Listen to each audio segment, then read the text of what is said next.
السلام عليكم ورحمة الله تعالى وبركاته. أخواتي الكريمات، اليوم سوف أقدم لكم وصفة رائعة جدا مذهلة حقيقة. تعطي نتائج مرضية جدا جدا لمن تعاني من عسر الهضم ومن تريد أن تفتح شهيتها بشكل ملحوظ للأكل.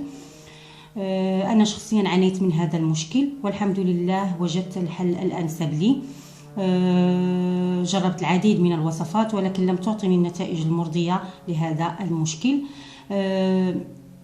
أما وصفتي اليوم فهي سهلة وبسيطة، وهي أعشاب تتكون من أعشاب، مجموعة من الأعشاب، وهي أعشاب منسمة أو الأعشاب القهوة المعطرة المعروفة عندنا وعند أي عطار.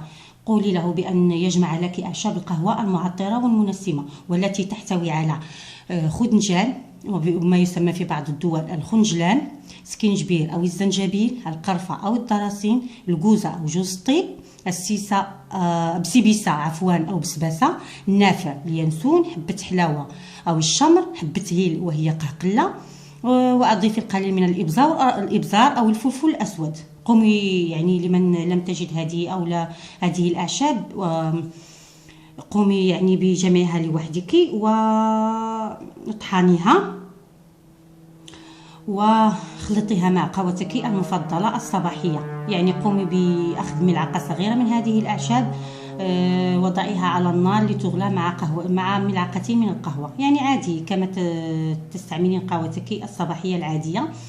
وكما تعرفون أن هذه الأعشاب تدفئ الجسم وتعطي له حرارة، يعني في فصل الشتاء مذهلة، كانوا لا يستغنون عنها جداتنا والنساء البادية، ولحد الآن يستعملونها النساء يعني غالبا في المساء، ولكن أنا أفضلها في الصباح على الريق لهذا المشكل.